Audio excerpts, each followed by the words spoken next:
Joo, vanneteipin asentaminen niin tämmöisellä työkalulla. Tuosta alemmasta pienestä hahlosta niin laitetaan se nauha väärinpäin sisälle, eli taustapuoli ylöspäin. Sitten täällä puolella niin se taustanauha poistuu tuosta ylemmästä kolosta.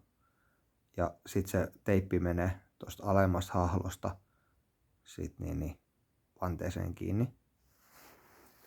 Ja sitten nyt on vähän vaikea näyttää, kun on yksi käsi käytössä vaan, niin sit vaan toisella kädellä pitää sitä tuossa vanteen reunasta tietenkin.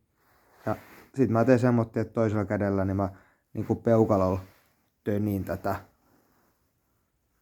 työnnän.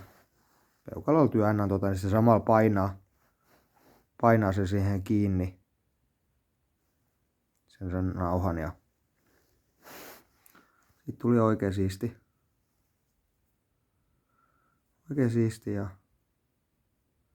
tosi hyvin kannattaa tietenkin putsata tuo vanteen reuna ennen. Mäkin vedin varmaan 4 kertaa niin rasvanpoistoaineella ja puhtaalla paperilla ennen kuin ettei tullut enää yhtään likaa. Niin. Ja oli tuo Motonetin DC-paketti, niin missä on työkalu ja vannenauha, niin se on kyllä tosi tarkkaan laskettu se nauha, että sitä ei kyllä tämmöistä 7-tuumaisesta vanteesta aina vanneparista, niin ei sitä kyllä jää sitä oikeastaan yhtään ylimääräistä, että sitä paljon voi harjoitella. Et sit jos se tulee pieni ryppyykin, niin sitä voi ottaa hiukan päkkiä ja sit vähän kiristää sitä nauhaa.